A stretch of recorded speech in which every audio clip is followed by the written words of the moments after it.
because I might have fixed it. All right. So the social contract here is the first and foremost goal of any game like this is fun. I want to run a game that's fun.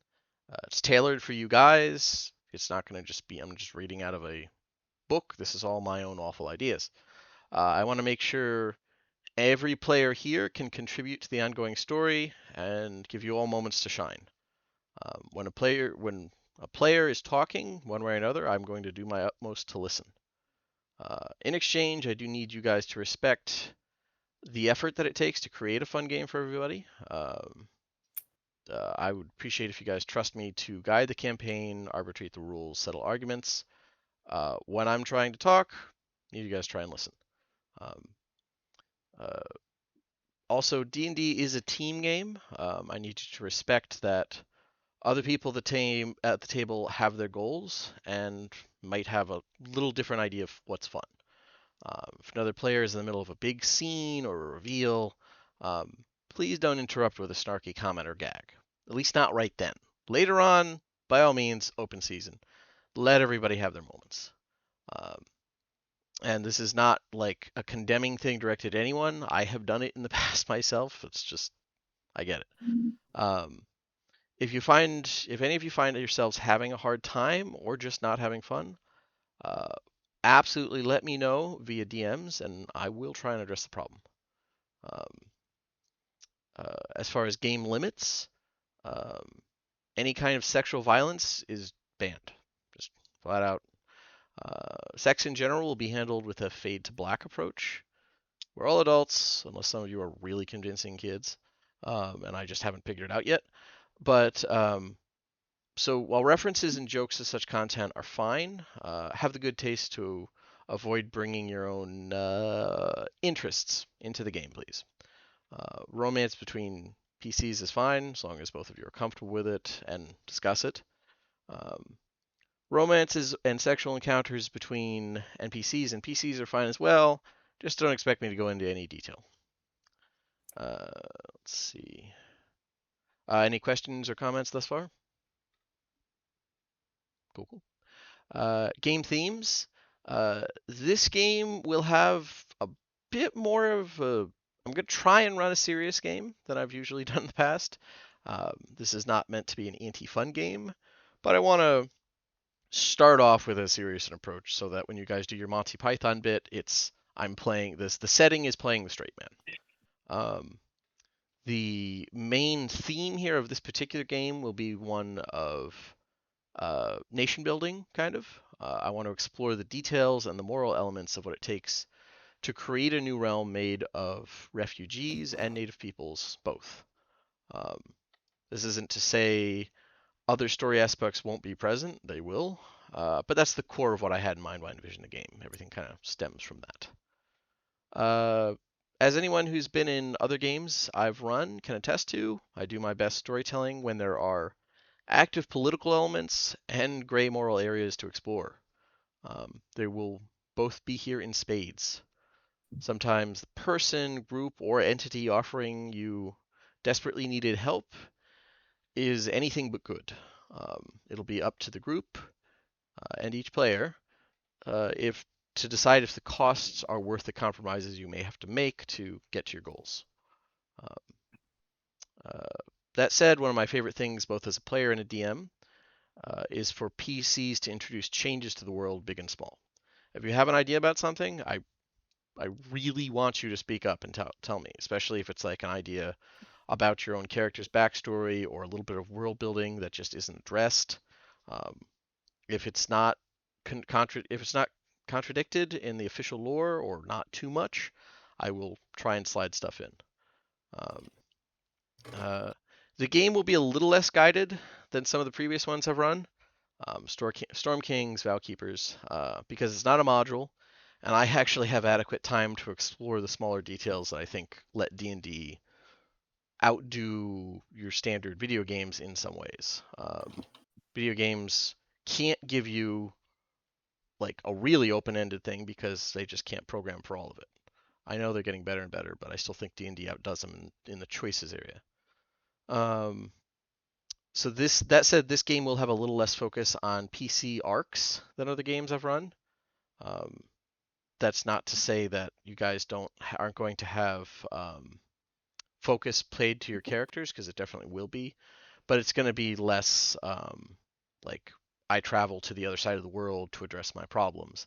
Um, the whole game is going to be a bit more focused on the main island chain, at least initially. What's this? Ah, um, let's see here. Yeah, and you guys will travel beyond the Capiaran Island chain occasionally, but that's going to be a little later in game. At least what I think of. If you guys want to just start sailing, you can, but that'll kill the game pretty quick because kind of area focused. Um, for those of you playing in like uh, Dan's Eberron game, that well, one of them that he's running right now, it's sort of like that where yeah, you can have ties outside a certain region, but the story is going to be focused here. Um, but any questions or comments about that long rambling thing? Nope. Cool, cool. When you say Nope. political focused, Yeah. or like nation building and stuff, hmm do you mean like focusing on a scale of like weeks to months at a time change, or like So, long-term years political changing? so I'm the trying to see if it's scale, like vampire. yeah, no, so that's actually a good question. The scale here, time-wise, will be, uh, we will have sort of like focused in, first couple months, say, will be very zoomed in. But sometimes, and I will let everybody know before this happens, there'll basically be jump ahead points where it's like, okay, this is a year later, or this is a month later, or 6 months later, or something like that.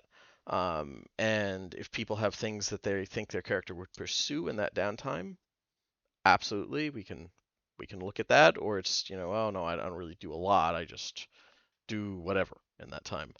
Um, could be nothing. My character is just kind of floating along right now, DM. So this will be on a kind of longer timeline. It won't be the usual hyper condensed. In 6 months, we went from like slightly above average peasant to demigods. From Um, zero to hero. yeah, there will still, I do plan for this to get to level 20, but it's going to be on a scale of probably years realistically. Um, so that's what I'm hoping for right now. Uh, we'll see. These things will change as the game goes, but by and large, that's one of the big focuses. Um, gameplay notes. I am part of why I decided to start this at level 1 and not 3, which is the standard like you don't want issues level. Is the fact that I've had good results with the sort of choose your subclass approach that I've taken in the past. Um, as the parties level up, if you didn't pick your subclass at level 1, sorry, cleric, uh, you will learn your specializations in various ways. So it could be as simple as an NPC teacher who shows you the basics, to you getting back into the hang of things, where like maybe you're playing an older PC and you were at the bottom of a bottle or something for the last since the end of the last war, and this is just you starting to get your skills back. Um, this is a narrative approach that I'll be taking towards character growth throughout the game. Um, like level 4, when you get to that, if you're going to take a feat in that, please let me know beforehand so I can do a little explanation or tie in with the story. Um, it usually won't be anything huge, but I'm not a big fan of the you wake up one day and realize you can shoot lasers from your eyes approach to character growth. I want it to feel like it's as much a part of the story as you're role playing. And the last thing is, I am more of a rule of cool type when it comes to calling things, but I do try to start at rules as written and go from there. When I make bad calls or miss things, and it's not if, it's when, I don't mind anyone pointing out such things. Just try to do it in a way that doesn't disrupt the flow of the game actively. Um, if it's a dramatic scene, and as long as it's not like a call where the beholder is using the anti-magic ray and then it casts all of the other magic rays at you simultaneously, interrupt that because that's me not understanding how the beholder's anti-magic cone interacts with this other stuff. But barring that, just try to PM me uh, uh, so that it doesn't, screw up the flow because I'm usually have not a full script, but I do have something I'm trying to go off of to keep me focused. Um, Even if I can't reply as quickly, I do try and pay attention to DMs I get while DMing. But yeah, that's the basic Yeah. outline for the game. Yeah, go ahead. Hey, yeah, I'll be right back in like less than 5 minutes. I just gotta, I just pulled up to my dad's place, so I have to get set up in there. Gotcha. No problem. Okay. Any questions, comments, concerns, or just anything else from anybody in the group besides Scott?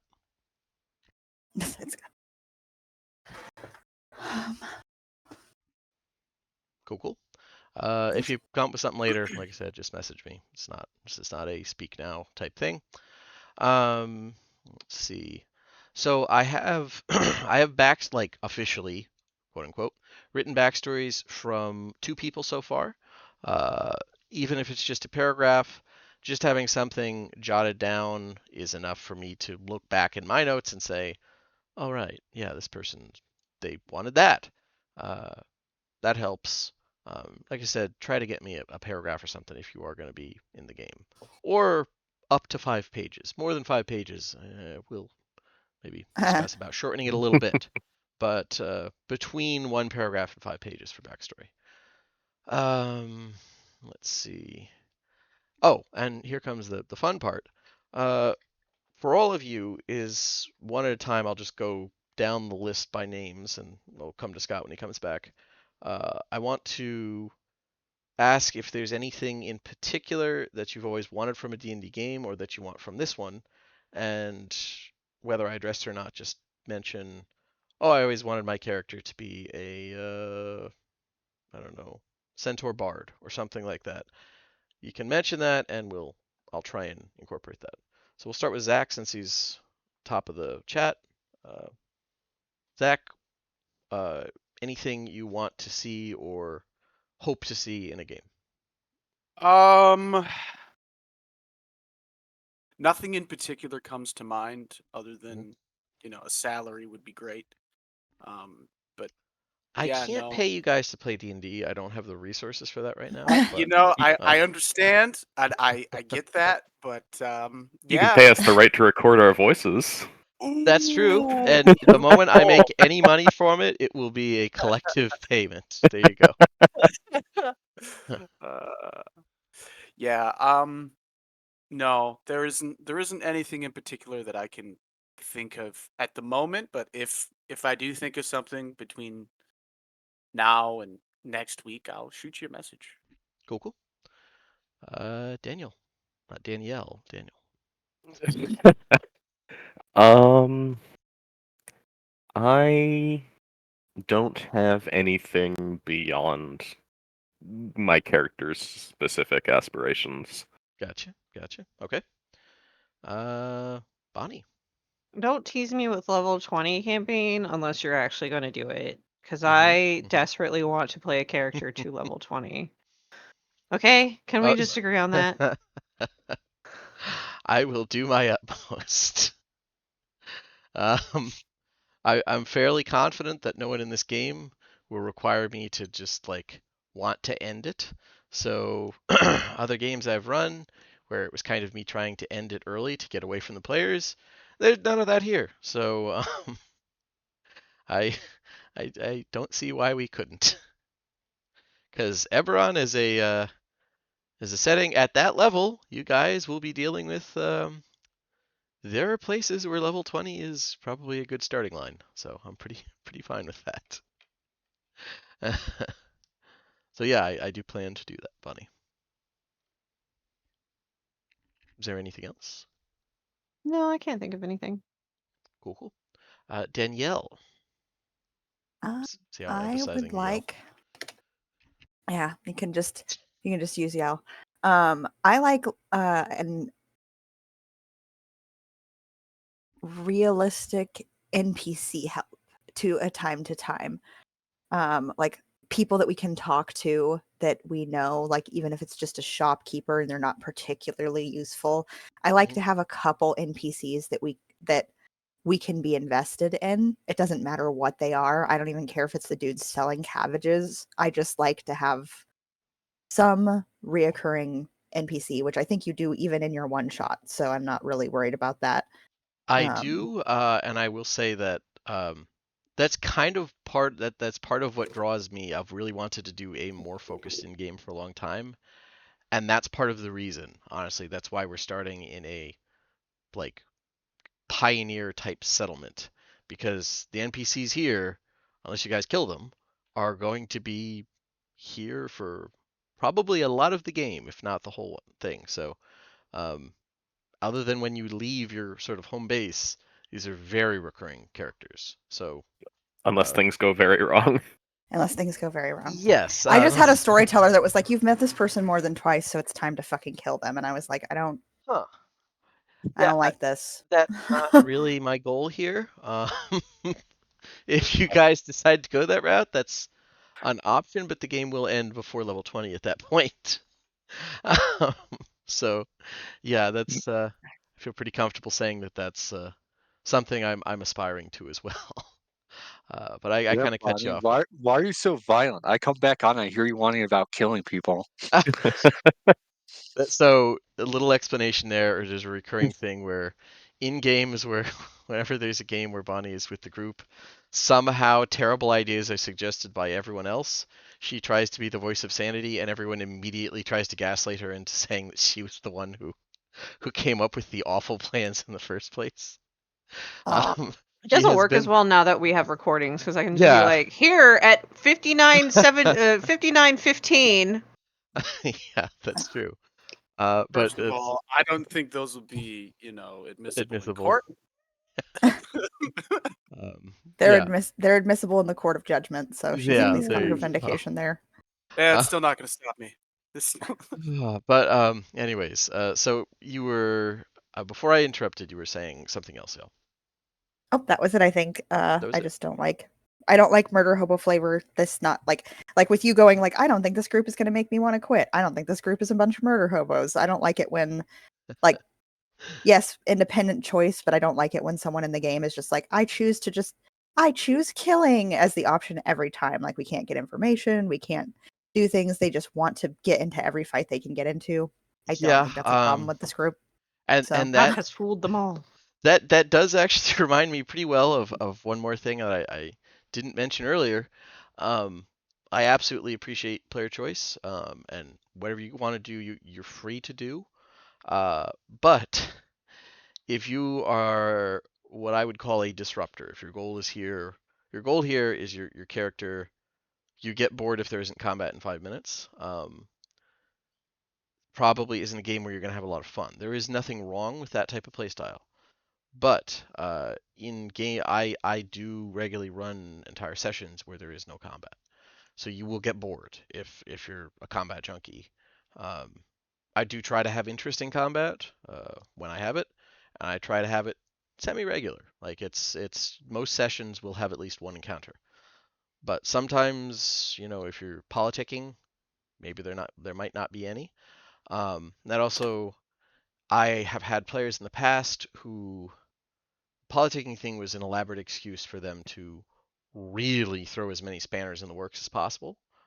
Um, I'm probably just going to warn you once about it and then say, you know, well, I'm probably just going to say, why did your character do that out of session? And if the explanation is he was bored, or he was feeling bitchy, it's probably not going to fly very many times because I've literally had that destroy campaigns where for some reason I had people apply to what was supposed to be a much more than this politically minded game, and their response was to alienate every faction in the game systematically.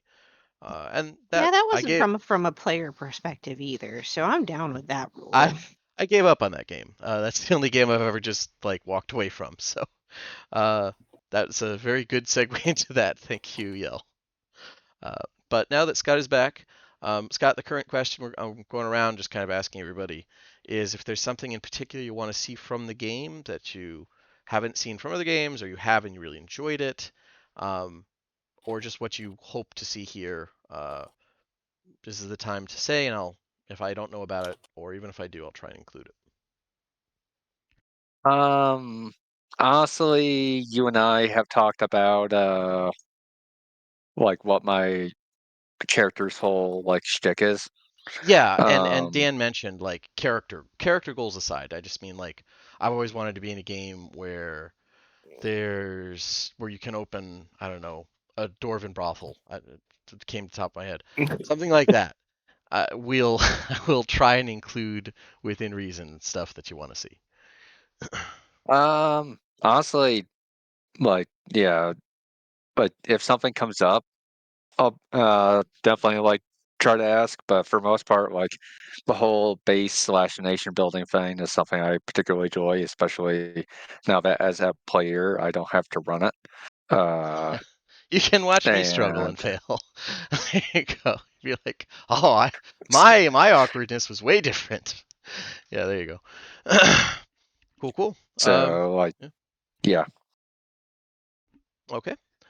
Um, yeah. Now that's basically all the main stuff I had for game things.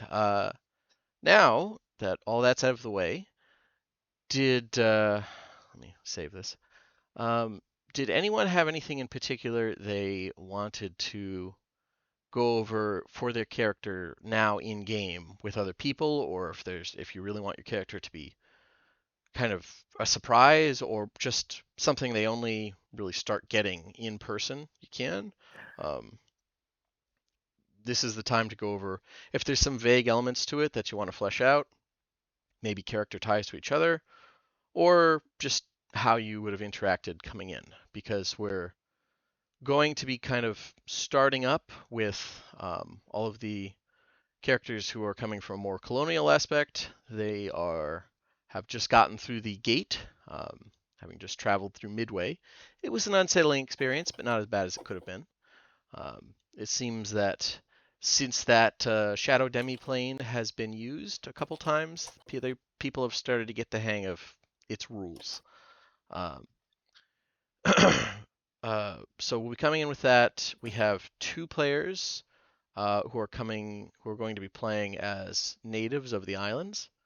Um, if you want to have any ties there, you could. There are definitely hooks for it. Um, but yeah, does anybody have anything they want to go over, or just if they want to verbally brainstorm with the rest of the group if they're not into the whole secret thing? However you want to do it, this is the time. Right off the bat, I'll mention that I'm playing a Templar of the Silver Flame, so if any of you are doing like demonic or otherwise evil forces, anticipate some friction. Nope. Unless making dead bodies turn into delicious fruit trees is evil. It is not. Yay. It is recycling. That's not evil. That's sustainable. Yeah, That's it's just recycling. yeah. My character is a peace domain cleric. If there are any other Kalashtar in the house, we've probably met because yes, our community is that small. It's not Yeah. racist to say, do you know this guy? Because you probably do know that guy. Yeah. Or at least their family. Yeah. Um, Um, I'm not aware of any Kalashtar in the group yet. but yeah, she has 4 younger sisters, and they're all coming. The New World calls. Cool, cool. Anybody else? Hashtag manifest destiny. Yeah, yeah.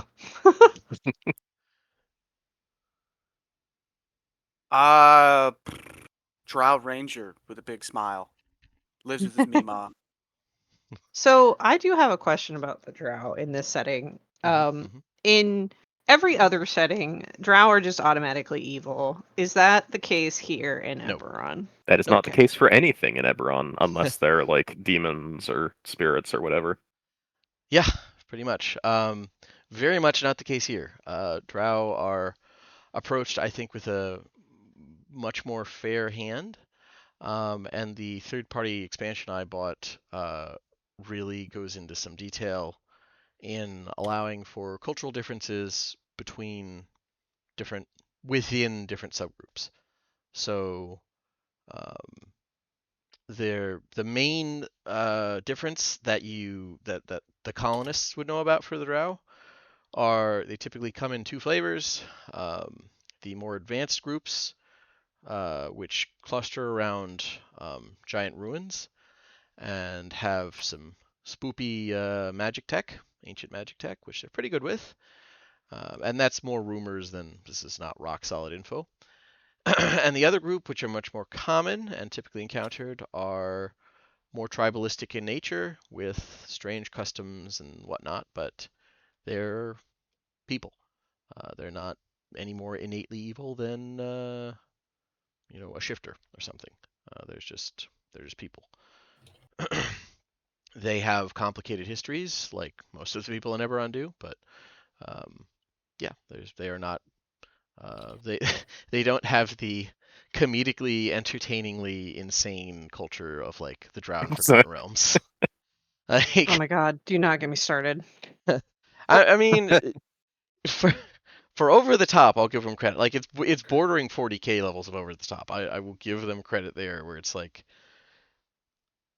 kudos on even having the nerve to make this, because this could never work. It's not the case here. Um, so yeah, that's the Drow are not default evil. And Damon, or yeah, Zach's character in particular, is definitely not evil. He's a friendly, smiling guy, just working for his granny who helped raise him. So Aw. yeah, yeah, that'll go well. Yeah. So anything else anybody have as far as spitballing, joining backstories, or just verbally going over character creation, things like that? Okay, I'm doing this now, so it's not like a giant like surprise to the players, even though it's not going to be known to characters. So I would ask that like you at least try to play along. I am playing a Carnathy soldier, veteran of the last war, who is you know technically undead. However, he is not a mm, worshiper of the blood of Vol. Uh, he basically saw it as a way to keep serving his country during the war. And like pretty much now that the war is over, he pretty much views that like, you know, he can't really be in his homeland anymore because he thinks that the blood of all and anything to do with them is a bad influence on Karnath. Yeah, Uh, mm, it's not quite undead, but very like in that weird. Yeah, there's some undead elements, there's some warforged elements, there's some experimental programs maybe that we're running in Karnath. So yeah, that might cause some initial tensions with perhaps certain certain individuals. certain people. Uh, oh, and I wanted to ask, so I know this is a flat out no from the natives of the island chain, just for obvious reasons. Germans. Um, uh, um, it's Purser? Purser Talon? Was Yeah. he Yes. was he in the last war? Um, he would have been very young, Okay, so I don't think he would have like. He's not like a veteran. He might have gotcha, seen a couple of skirmishes. gotcha. Okay, and Bonnie, I'm trying to your new character's name is where is it? Tender Uh, or yes, Syphilis. Citillus. Is that it, Bonnie? S- Bonnie, you with us? She's very quiet. I'm going to assume she's not a veteran of the last war, given the backstory. Her character's No, I pretty am young. not a veteran of the last war. No. Okay, there you go. And how do you want me to pronounce your like given name? It's Citillus, is that it? Siltalis. Siltala. See, there we go. I was closer this time. It's not Celtic. All right. Yeah. So I think interestingly enough, we only have one last war veteran, which will be interesting. But yeah, there might be a little conflict there, but uh, he's not technically he doesn't show up as undead on magical scans if any of those were to happen. So that's the important part. Uh, I'm sure the Silver Flame is pretty big about minor distinctions like that. I know that they're pretty reasonable, Oh, especially the the Silver Templars. Flame, maybe. The Church, maybe not. If he's not like obviously an undead monstrosity, Mhm. we'll get along fine at first. But I imagine once that's revealed, it might. Some tension. Yeah. After that, it gets tricky. Yeah, hey. Hopefully at that point there will be some emotional ties to make it a little harder to just, you know, burn it. Exactly. But yeah. So I did want to say so I only have like actual written backstory thus far from Dan and Bonnie. Zach, even if it's just like a paragraph, just something so I can jot down. Same with you, Scott. You can expand on it. It's just something so I have something written down in my notes. So, so what I sent to you on Oh, wait a minute. Maybe I just the didn't put it in. 13th. Let me check here. Okay, you did send that to me. See, there we go. You're ahead of the curve. All right, let me put that in the notes. There we go. All right, nice. I All right. I am honestly just just forgot to put that in. I've been very Ah, tired. no worries, man. No Yeah. worries. And Yell, you were unsure as to if you could genuinely commit or not. It doesn't have to be a right now thing, but if you do decide, then just put something together for I character. think I'm doing it, and I do have part of one done in a Google Okay, document. It's just not all the way done. great, The only cool. issue I ran into was 3 Kreen only live like 30 years. Yes, they do. You're mature at 6. Okay, Yep, yep. You're I was you're like, what's the scale of that? When are a you a grown grown up? woman at 6, and yeah, Thri-Kreen are interesting because they're very like they're kind of confused at like other people who don't like you just have 2 or like your max number of kids you have is 6. Like wow. Um, Thri-Kreen have a pretty big reproductive rate, I'll say. Uh, Up to you how you want to approach that.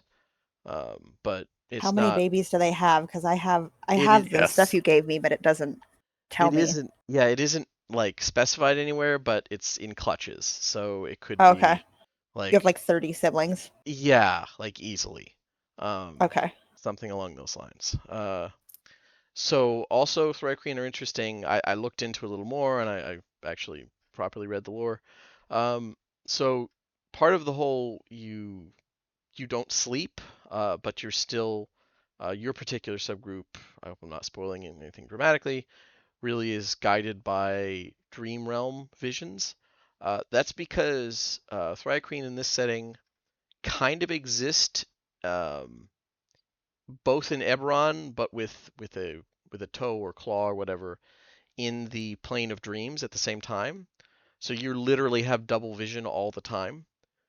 So you okay. see like the normal mortal realm, the material plane kind of Eberron, but you're also seeing the realm of actual dreams at all times. Um, like so you're kind of wandering through 2 worlds, and it makes your perspective very alien and kind of strange to, you know, the more mundane types who try and interact with you. It makes perfect sense to you because you're talking with someone and like they're while you're looking and talking with them, you're seeing the last nightmare they had or something like that, or seeing like a bubble of light coming off them. That's, oh, look at that. Um, But it's just normal for her, so it's not like she's it's fascinated or interested. She's just like, this is how it is when I talk to everybody. exact, yeah, and like that's how it is for your people. That's how all of them are. And it gives Has you certain she immunities to certain curses. has she ever seen the Kalashtar before? She has not, but interestingly enough, Kalashtar and elves both show up very strangely to Thri-Kreen vision because neither of them dream. So they show up as sort of both flat and like iridescent. Um, So it's like looking at sort of a glittering sticker as opposed to everyone else you everyone and everything else you interact with is sort of overlaid with you're seeing the person and then you're seeing their impact in the dream realm. Elves and Kalashtar, it's much more like, wow, I'm only seeing the physical form. So they're Oh, kind so of that's kind of fascinating neat. to Thri-kreen, yeah. Okay. But you've seen a lot of elves before because drow are default Prevalent. humanoid here. But yeah, Kalashtar, you would have never seen one before. So, like, ooh, sparkly. I can imagine her character being, you don't have pointy ears. Or just And- like goes up to her, reaches up her little fingies, pushes her hair back, just tilts the head. Leaves. What is? Doesn't explain. Yeah. Refuses to elaborate. Leaves. Yeah. um. Looks very confused, checks the other side. I am curious to know how that would interact with Inspired. Yeah. Yeah. That's a good question. Hopefully, one that they'll never find out. Hopefully. But probably. So, yeah. So that's a little bit of Thri-kreen lore I read that might help sort of get you in that strange headspace. I just needed to know, like, I was like, when am I a grown up if I only live 30 years? So 6. I'll make her a little bit older. Massive families. Okay. I need I need names and I need you to remember all the names of all your siblings and extended family. Here The we go. 800 names. How See, many the way siblings do you have? I don't understand the question. And it might be they don't have a name situation, and you just have a name to interact with fleshlings. yeah, like however you want. They are vague about that, so a lot of the They don't lore there is up to yours to make. they don't use they said they don't use gendered names and they don't use surnames. Yeah, because yeah, that makes sense. But I like Picket Cha because they have strange names. There you go. So yeah, it sounds like you guys will be sort of unaffiliated coming in.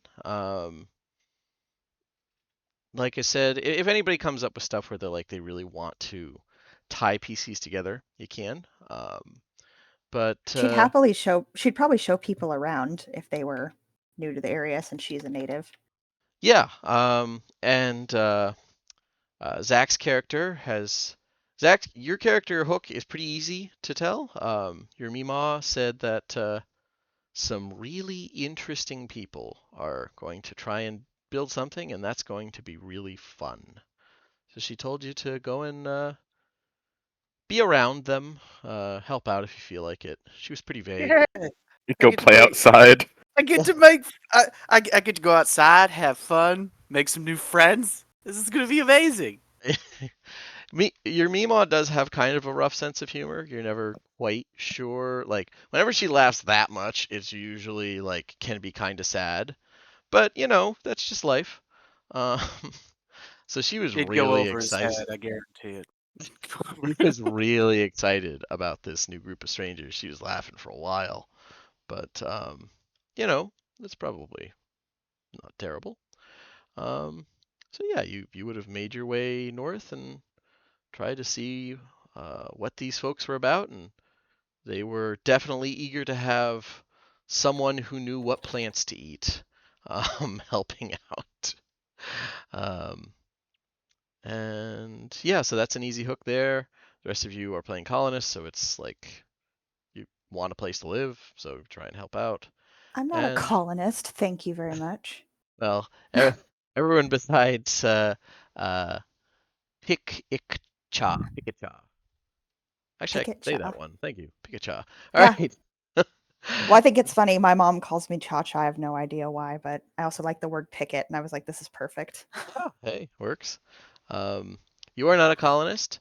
You were recently helping out that kind of rude group, but they did need Plague. help. Yeah, they did need help with the You think whole. you could link him into his laptop? I'll try. He'll Okay. use those on the cruise. People won't. Oh, it's somebody else's He back won't mic. have to Yeah, listen. Scott, we're All here and right, everything. go. Scott, mute yourself. Yeah, sorry. Yeah, but yeah, so it's up to you how you found your way here. It could have just been kind of a thing of curiosity, fluttering your way around, um, or you could have a more concrete goal. Up to you.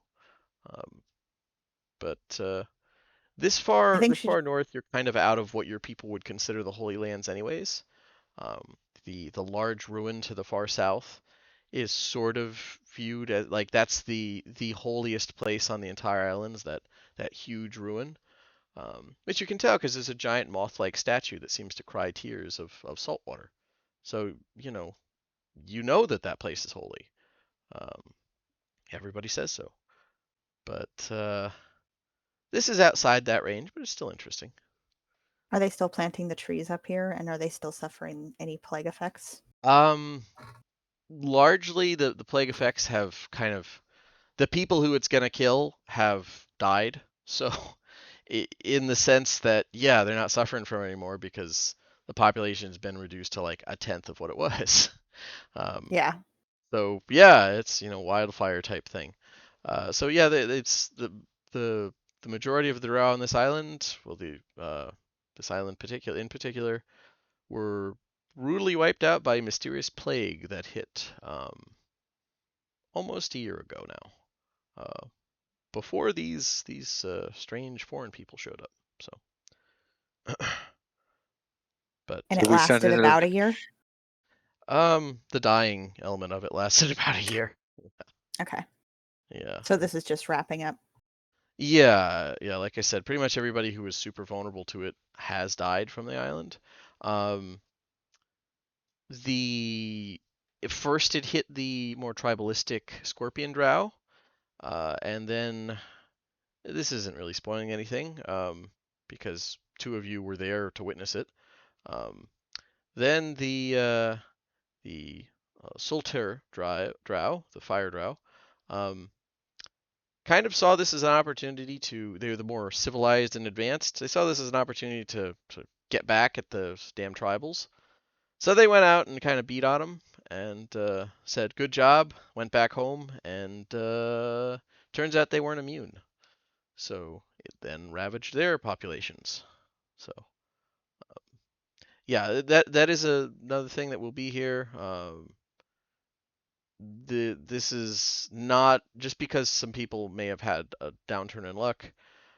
Not all drow are evil, but they're people, and there may be some bad groups within them. So yeah, this particular subgroup was not very pleasant to its neighbors.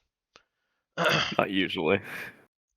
Well, there was a bit of a like the third party book I have has a little bit of a retcon where it's like the super conservative one, like subgroups are the ones who still believe in a literal we need to bathe the planet in flame.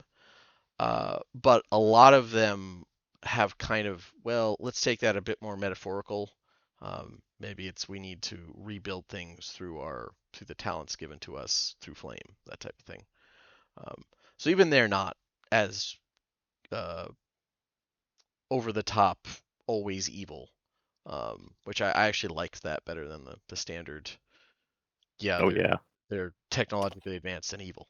So, um, but this is a pretty remote area. These guys were sort of a backwater, and there's another reason why they're a bit more diehard in their views. But anyways, yeah, so that's the general gist of things. A settlement is being set up right after a terrible tragedy hit the island's main population. Um, and Zach's character was safe because his Mima gave him special cast some kind of special magic on him, and Mima knows what she's doing, so he was fine. Yeah, Mima's an interesting lady. But yeah, does anybody have anything else before we wrap up for this session 0? I do have a question. Session one's going to take place on the island, right? Like after we've landed. Yes, yeah, it's everybody. The colonist groups have come. You've just gotten through the portal to Midway, the shadow demiplane that's acting as like the shortcut here, uh, and the those of you who are playing natives will have either just now or recently come to this settlement and to see what's going on or offer assistance or what have you. So yeah, we'll be starting right up on the island. No prologue stuff, because although Midway is fun, Hmm. there it's not something people typically want to experience a lot multiple times. Um, oh, and fun thing, those of you, just as a side note, those of you who did go through Midway, you had a guide who explained very clearly that it's it's a it's a strange place that seems innately hostile to intruders. That cycles the same day every day with changes depending on what mortals are in it. Um, but coming and going within a 30-day period from when you first entered causes it to get more aggressive.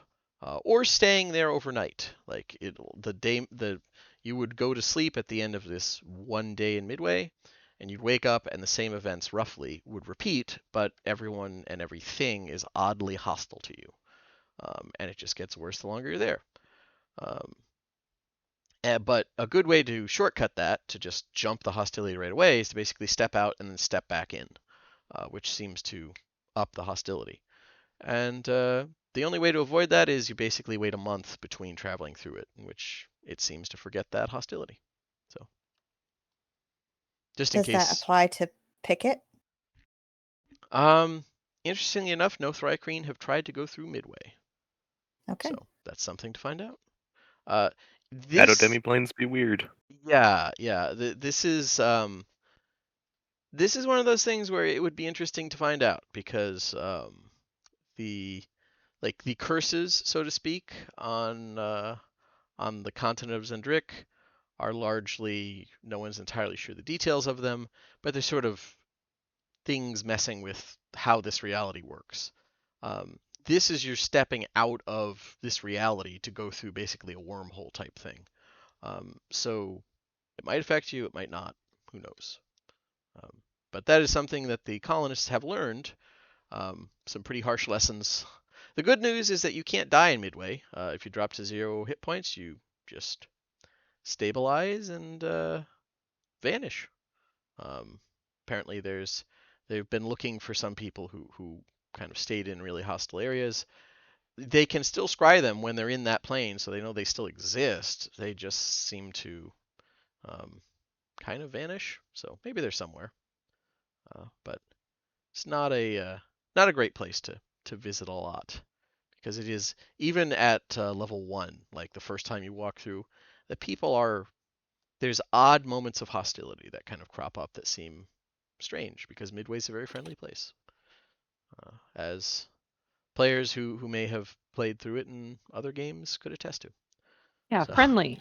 Right. That's the word I would use. Totally. it was So if we want to have friendly. character ties at all, because that I Yeah, don't that know if we do, like that might make things easier. Don't the Threacrine act as guides between places? Could she, or uh they can? yeah, they can. Yeah, Thrycreen typically act as guides in area, like you want them to avoid the traveler's curse, where you start traveling in one area and what should be a 2-day journey uh, takes 2 hours, and you've ended up on the other end of the continent somehow, without any way of knowing how you get back.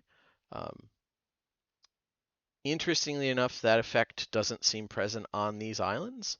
Um, some some lead there was a researcher who was paid quite handsomely by a lot of the storm lords at Stormreach to try and analyze the various curses, and he came to the conclusion that the curses of Zendrick don't extend beyond 100 miles out to sea. So uh, that's part of why they decided that this island chain was safe in the first place. Is it's probably curse free, um, but no one's really tested it. So. But yeah, as far Nice. as backstory ties, it sounds like right now there isn't anything. Um, I'm cool changing that later on, but at the moment it sounds like everybody's kind of coming here with their own things to do. Yeah. I mean, honestly, I'm not opposed to it. It's just a case that like I don't see how I would have ties with anyone else in the party. So At Unless the you moment, needed to yeah. get from one place to the other. That's what I was thinking, that if it would be easy for ties to just be like, at some point they have hired her as a guide. I think with Bonnie's character it'd be easy because she'd look at her and think she was super interesting. Like, Yeah, why aren't you like that? You're not a drow. and that's something we could go with, but she's kind of just arriving. Like Okay. it's these are fresh through Noobs. the magic portal, and you're here to say, "Ooh, this place is shiny," or not shiny, or whatever, and it's up to you why you're there. And Zach's character's there to, because his Meemaw thinks that this place will be fun. So she said, "Go make friends, help out, see what happens." And Convince as many people as possible to plant their dead to become soul banyan trees. Multiple big goal. yeah, there you go. By the way, the grove there, like it's interesting to harvest those, and it's part of why your people try to maintain a good relationship with the drow, because they get crazy violent whenever anybody tries to do anything with those trees. Um, Largely because when you go to pick the fruit yourselves, you can regularly hear whispers like in the trees. Like voices, memories, impressions just kind of crowd your mind. Um, it's like being near people, but there's no dream element to it. It's very strange. So yeah, that's part of why there's a good reason to maintain a happy relationship between the Thryacreen of the islands and the Drow who plant these big groves. So. Fantastic. Give us your dead. Make fruit. Good. Yeah. But yeah, that's all I have at the moment. Does anybody have any questions, comments, or concerns? Cool, cool. All right, I will stop recording.